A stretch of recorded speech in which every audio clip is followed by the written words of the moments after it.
Hello everyone! For today's video ay isi-share ko ang isang simpleng recipe. 4 na ingredients lamang ang aking gagamitin para sa reseping ito. Ayan, kailangan ko ang itlog, kamatis, spring onions, at saka ng talong. Yan ang itlog, babatiin ko siya at saka ko lagyan ng asin at paminta.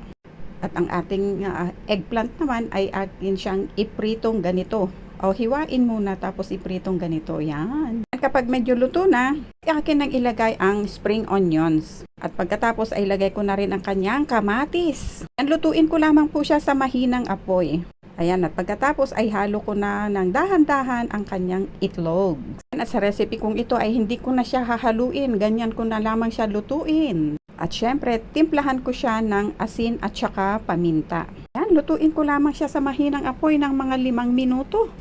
At ito, ko na rin sa ibabaw ang natitirang mga spring onions. Ayan, lutuin ko lamang siya ng bahagya. At ito, luto na ang aking talong or eggplant. Ito ay pagkain ng isang vegetarian. Ayan, ready na ang aking simpleng recipe. Marami pong salamat. Kita-kits ulit sa next video.